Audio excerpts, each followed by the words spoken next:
राधे राधे, जय श्री कृष्णा। स्वागत है आपका हमारे चैनल पे नर्सिंग विजन पे। आज हम लोग पढ़ने वाले हैं फर्स्ट एड। जी हाँ, ये हमारा जो फर्स्ट सेमेस्टर का है वो लास्ट चैप्टर है, लेकिन इसको हम लोग दो पार्ट में पढ़ेंगे क्योंकि ये जो है थोड़ा इंपॉर्टेंट चैप्टर हो जाता है और इससे काफी ज्यादा सवाल बनने की प्रोबेबिलिटी रहती है। तो चलिए चालू करते हैं बिना किसी देरी के। तो सबसे पहले जो हमारा रूल है उसी को फॉलो करेंगे, क्या? इंट्रोडक्शन यानी कि जान पहचान।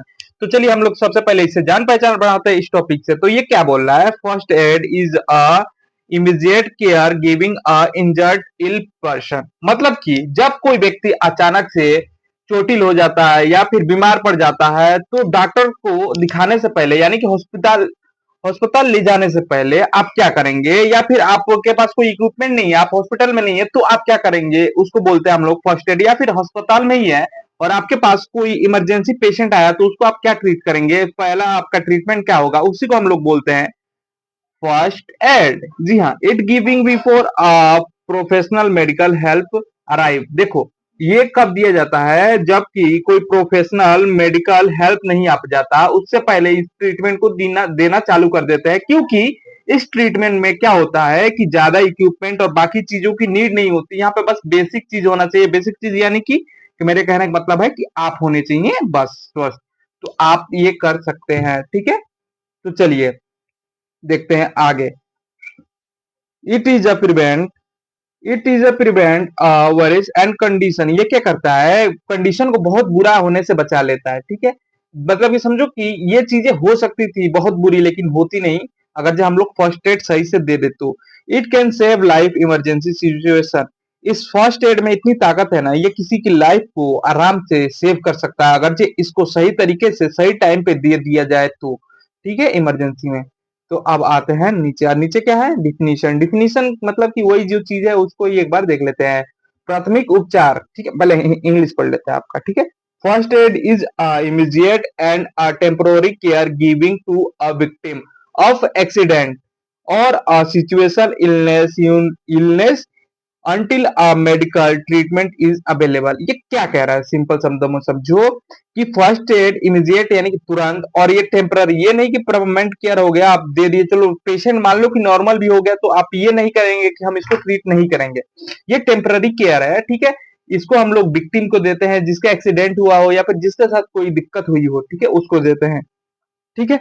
और उसके बाद से आता है सडन इलनेस, या फिर किसी को ऐसे सडन इलनेस में क्या हो सकता है? मान लो कि कोई कार्डियक अरेस्ट का पेशेंट है आपके पास, तो उसको सडन कार्डियक अरेस्ट आएगा। ये तो बताकर नहीं आता ना कि या फिर इसमें कुछ वैसा हो जाए, तो सडन कार्डियक अरेस्ट आएगा या फिर जो भी चीजें होगी, तो उसमें क्या होता है कि हम लोग क्या करते हैं? ट्रीटमेंट चालू कर देते हैं बिना किसी देरी के। उसके बाद से आता है एम ऑफ फर्स्ट एड। समझो एम क्या होता है, मतलब कि हमारा लक्ष्य क्या होगा, ठीक है। उपचार का उद्देश्य क्या होगा वो देखो। टू प्रिजर्व अ लाइफ, मतलब कि जीवन बचाना, मतलब कि कुछ भी हो जीवित रहे। मतलब कि समझो कि किसी व्यक्ति का हैंड जो है कट गया है, ठीक है, हाथ जो है वो कट गया है। तो हम लोग का पहला हमारा मोटिव क्या होगा? चलो हाथ जो है वो कट गया है, चलो ये बात की बात है। सबसे पहला हमारा जो एम है क्या है? सबसे पहला हमारा एम जो है कि भैया जो भी चीजें हैं आप तू जिंदा रहे, अभी बस तू जिंदा रहे, ठीक है। उसके बाद से आता है टू प्रिवेंट फ्यूचर इंजरी। देखो अब सारी चीजें हैं, ठीक है, अब स्थिति तो बिगड़ चुकी है, बट हम लोग क्या करेंगे कि फ्यूचर इंजरी, समझो कि हैंड कट गया है, समझो कि हैंड में से एक फिंगर कट गया है, तो हम लोग ऐसी कोशिश करेंगे कि फिंगर तक ही सीमित रहे, पूरे हैंड को कट ना करना पड़े, उसमें इन्फेक्शन ना फैल जाए। तो हमारा पहला प्रायोरिटी रहेगा कि लाइफ बचाए, ठीक है। दूसरा प्रायोरिटी रहेगा कि फ्यूचर में, मतलब कि आगे टाइम पे कोई और ज्यादा इंजरी ना हो, ठीक है। उसके बाद आएगा टू प्रमोट रिकवरी। रिकवरी को हम लोग प्रमोट करेंगे कि चलो अब जो दर्द है उसको कम करने की कोशिश करेंगे, ठीक है।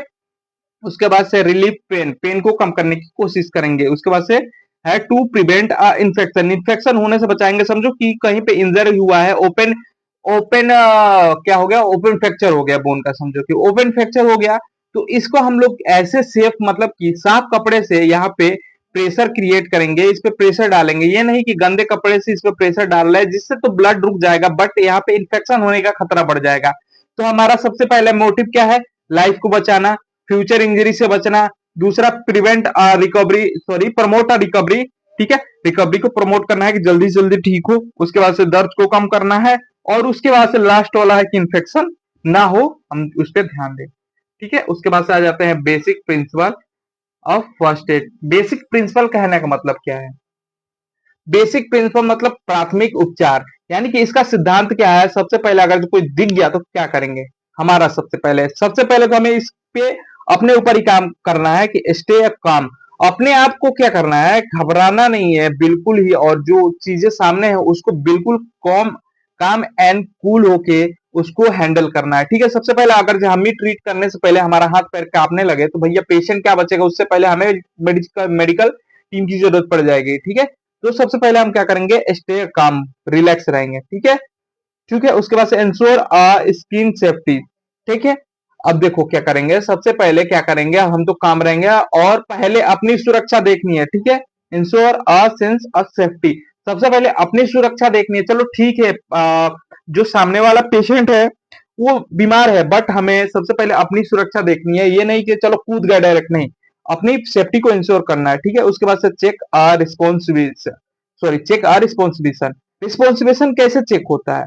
रिस्पॉन्सिबिलिशन मतलब कि देखो पेशेंट जो है या फिर जो विक्टिम है आगे, वो आपको कैसा रिस्पॉन्स कर रहा है। अगर जो मान लो उसका एक्सीडेंट हुआ है तो उसका रिस्पॉन्स आ रहा है कि नहीं आ रहा है, वो कोमा में तो नहीं है, अनकॉन्शियस तो नहीं है, या फिर कोई भी चीज है, या फिर वो उसका ब्रेन सही से काम नहीं कर रहा है, उसका पहले हम लोग रिस्पॉन्सिबिलिटी देखेंगे।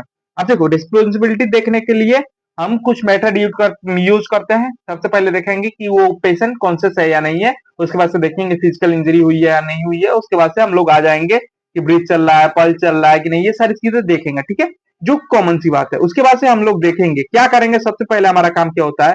सबसे पहला हमारा काम होता है कि हम क्या करें?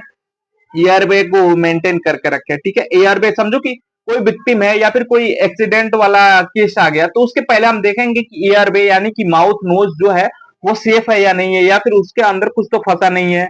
ठीक है, एयरवे को हम लोग देखेंगे। उसके बाद से क्या करेंगे? ब्रीथिंग देखेंगे कि भैया चलो ठीक है, एयरवे क्लियर है, ये जो पाइप है एयरवे वाला वो क्लियर है, लेकिन अब इसमें ब्रीथिंग हो रही है कि नहीं हो रही है, मतलब कि ऑक्सीजन जा आ रहा है कि नहीं आ रहा है। ठीक है, ये देख लिए। उसके बाद से देखेंगे सर्कुलेशन। सर्कुलेशन कहने का मतलब है मेरा कि ब्लड सर्कुलेशन सही है कि नहीं है उसका। ठीक है, और ब्रीथिंग का रिदमिक सही है कि नहीं है। अब इसको याद करने के लिए सबसे हमारा इजी तरीका है एबीसी लॉ।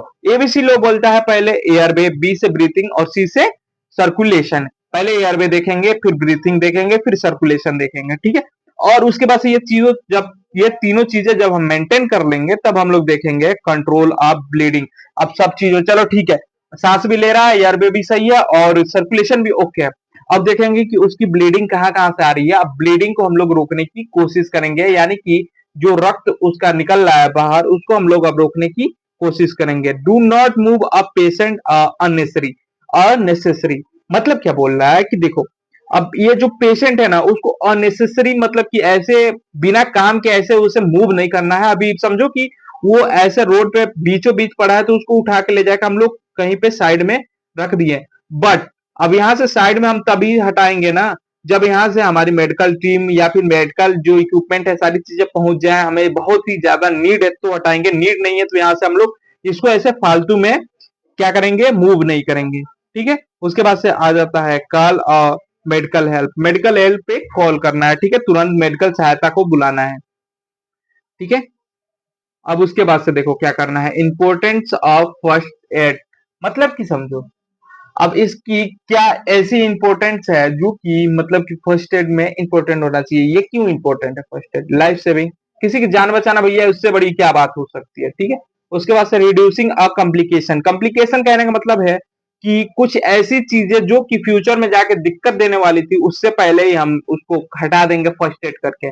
समझो कि किसी को मान लो कि अभी ये एक्स पर्सन है, इसको एक जंग लगी लोहे से जंग लगी लोहे से कट लग जाता है या फिर बहुत भारी उससे नुकसान हो जाता है, इंजरी हो जाता है, तो उसमें हम क्या करेंगे? ये सारी ट्रीटमेंट होने के बाद से हम उसको क्या दे देंगे? टेटनस दे देंगे। टेटनस देंगे तो हम फ्यूचर में होने वाली टेटनस बीमारी को रोक सकते हैं, जो कि आगे जाकर बहुत कम्प्लेक्स हो सकती थी। ठीक है, और उसके बाद से करेंगे प्रिवेंट अ डिसेबिलिटी। डिसेबिलिटी मतलब कि ये मतलब कि उसे विकलांग होने से बचाना है। समझो कि मान लो कि ये उसका हैंड है और कट के एक उंगली उसमें लटकी हुई है, तो भैया तो उसको लेके जाएंगे ना, ऐसे नोच के तो फेंक नहीं दोगे भैया, फर्स्ट एड है तो नहीं, उसको मतलब कि विकलांग होने से ही बचाना है। Provide a psychological support, psychological support मेरा कहने का मतलब है कि एक्सीडेंट हो गया तब उसके मुंह पे या फिर उसकी फैमिली जो भी है अब उसके मुंह पे ये मत बोल दे तू मर जाएगा, तू गया, तू गया बेटा, ऐसी कुछ चीजें नहीं करनी है, ठीक है।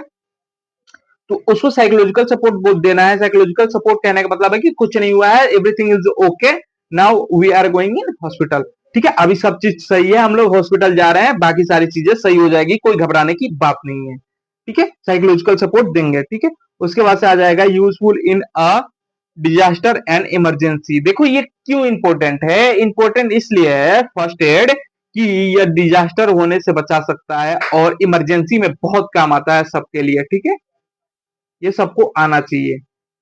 उसके बाद से आ जाता है scope of first aid. First aid का स्कोप क्या है, इसका मतलब कि क्या होता है, समझो कि होम पे अगर होम एक्सीडेंट, आप घर पे हो, किसी को कुछ हो गया तो वहां पे आप फर्स्ट एड का ही इस्तेमाल करोगे। रोड ट्रैफिक एक्सीडेंट, आप कहीं जा रहे हो, देखो कि अगर रोड पे कोई एक्सीडेंट हो गया तो वहां पे भी फर्स्ट एड यूज में आएगा। Burn and injure patient, burn मतलब कि कुछ मतलब कि ऐसी चीजें हो गई, ऐसी घटना हो गई जहां पे पेशेंट बर्न हो जाए या फिर इंजरी हो जाए उसको, तो वहां पे काम आएगी, ठीक है। उसके बाद से आ जाता है क्या आपका क्या है ये पोजीशनिंग, मतलब कि सारी चीजें अच्छे से करके पोजीशनिंग करनी है। नेचुरल डिजास्टर से बच सकते हैं, school and work palace emergency, और देखो इस सारी जगह पे काम आता है, जहां जहां काम आता है बस वही यूज की नाम लिखा गया है। डू नॉट अ पैनिक, पहले पैनिक नहीं होना, ये सारी चीजें वही है, ठीक है। Do not crowd around the patient, मतलब कि ये पेशेंट है अब इसको घेर के ऐसे सबको खड़े नहीं होने देना है भैया, कि पेशेंट का समझो कि वेंटिलेशन ही चला जाए भैया। वेंटिलेशन कहने का मतलब कि उसको अच्छे से जो क्लियर सांस ना आए या फिर लोग घेर ले और वो पेशेंट जो है पहले ही घबरा जाए, ठीक होने से पहले ही घबरा जाए, नहीं। Avoid giving food water unconscious patient. देखो अनकॉन्शियस पेशेंट में सबसे पहले हम लोग अवॉइड करते हैं क्या, खाना को और पानी को देना, मतलब कि वो तो पहले ही बेहोश पड़ा है तो आप उसको लगे उसके मुंह में खाना ठूसने ले भैया, फूड खाना खा ले भैया, खाना खाने से एनर्जी आएगी, पानी पी ले, पानी पीने से सांस आएगा, नहीं, ये सारी चीजें नहीं करनी है, ठीक है। Use a clean material. Clean material कहने का मतलब है मेरा, मैं आपको जो वहां पे एग्जांपल दिया था कि मान लो कि ओपन इंजरी हुई है, ठीक है, ये ओपन इंजरी हो गई तो यहाँ पे हम ये जो है गंदा क्लोथ को हम यूज नहीं करेंगे, हम वहां पे एक ऐसी चीज का यूज करेंगे जो कि क्लीन हो, जो कि उस टाइम पे सबसे मोस्ट क्लीन हो, उससे हम लोग प्रेशर इस पे क्रिएट करेंगे, ठीक है। उसके बाद से आ जाता है रिश्योरिंग अ पेशेंट, मतलब कि पेशेंट को संतावना देते रहना है, ठीक है। उसके बाद से आ जाता है आपका first aid kit. First aid kit कहने का मतलब क्या है मेरा, कि फर्स्ट एड किट में क्या क्या चीजें होनी चाहिए, कौन कौन सी ऐसी चीज है जिसको आप घर पे ले आकर रख सकते हैं या फिर इमरजेंसी के लिए आप रख सकते हैं। पहला आपका क्या है, पहला आपका स्टेरॉइड ग्लव्स, ठीक है, ग्लव्स, स्टेरॉइड ग्लव्स, ठीक है। उसके बाद से आपका बैंडेज, कॉटन, और उसके बाद से एंटीसेप्टिक सॉल्यूशन, उसके बाद से एसएसएस ग्लव्स, उसके बाद से थर्मोमीटर, ओआरएस और पेन रिलीवर, ठीक है। ये और ये सारी चीजें आपके पास होनी चाहिए जो कि इमरजेंसी में काम आती है, किट्स है, ठीक है।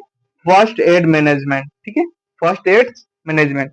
देखो प्राइमरी, प्राइमरी क्या होता है, प्राइमरी सर्वेलेंस क्या होता है हमारा, कि एबीसी, एबीसी का मतलब कि ए का मतलब एयर भी आपका क्लियर होना चाहिए, बी का मतलब ब्रीथिंग क्लियर होनी चाहिए, ठीक है, और सी का मतलब आपका सर्कुलेशन क्लियर होना चाहिए। ये सारी चीजें आपकी होनी चाहिए, सबसे पहले हम लोग ये देखेंगे। सेकंड में क्या करेंगे, असिस्मेंट करेंगे। असिस्मेंट मतलब क्या करेंगे, सबसे पहले हम पेशेंट अगर जो कॉन्शियस है तो उससे हम लोग सब्जेक्टिव डाटा लेंगे कि क्या हो रहा है, कहाँ पे दिक्कत है, कहाँ पे दर्द हो रही है। अगर पेशेंट अनकॉन्शियस है तो हम लोग ऑब्जेक्टिव डाटा लेंगे। अगर पेशेंट अगर जो कॉन्शियस भी है फिर भी हम लोग ऑब्जेक्टिव डाटा लेंगे, बट सब्जेक्टिव डाटा उससे फास्ट होता है ऑब्जेक्टिव डाटा से, ठीक है। उसके बाद से हम लोग फिजिकल फिजिकल असिस्मेंट करेंगे, सारी चीजें करेंगे, लेकिन ये सेकेंड है।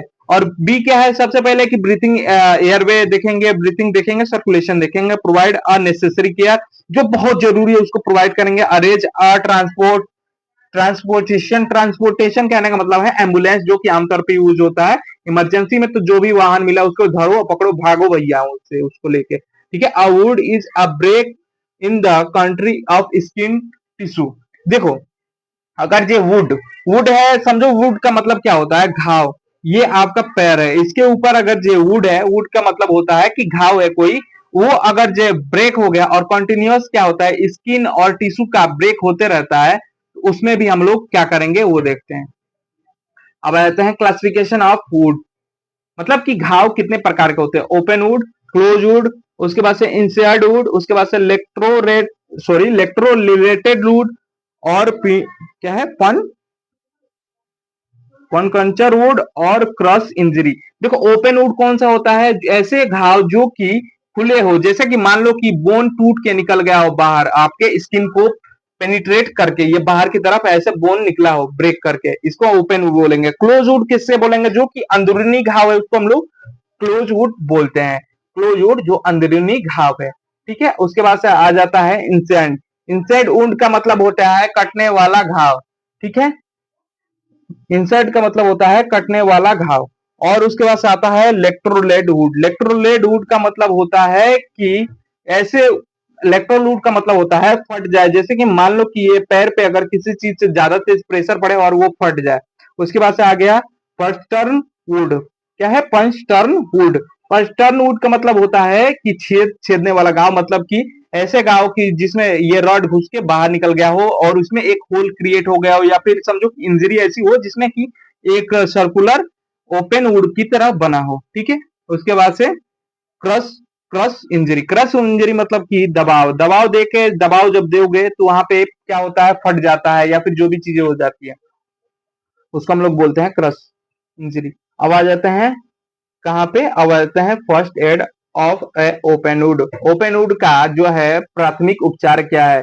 सबसे पहले हाथ धोएं, समझो कि ओपन वुड है, सबसे पहले हाथ धो, क्योंकि अगर हम लोग हाथ नहीं धोएंगे तो यहाँ पे क्या हो सकता है, इन्फेक्शन हो सकता है, इन्फेक्शन का ये कारण हो सकता है, ठीक है।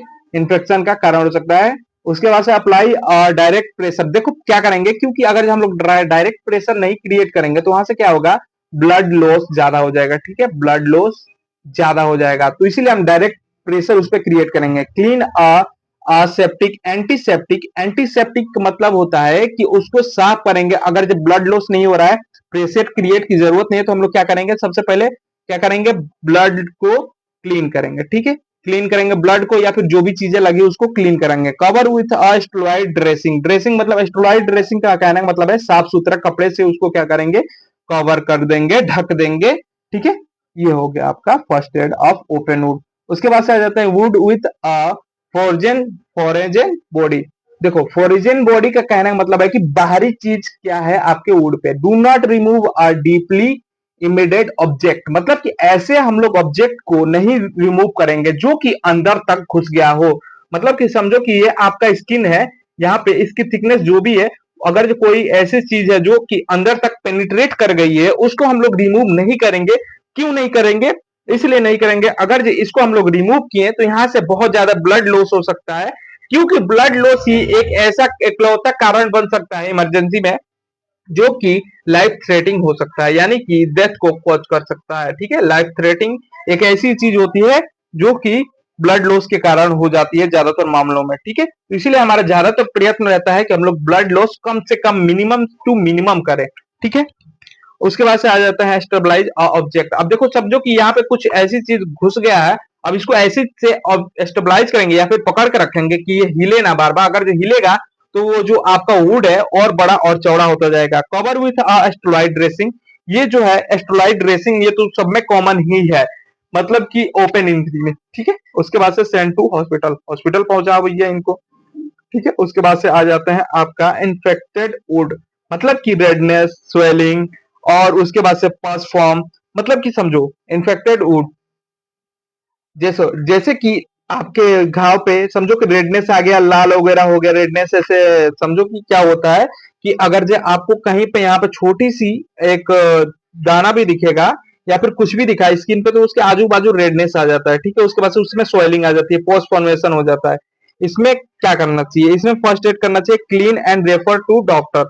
इसको साफ करके उस जगह को और डॉक्टर को दिखा देना चाहिए, इसमें फीवर भी आ सकता है।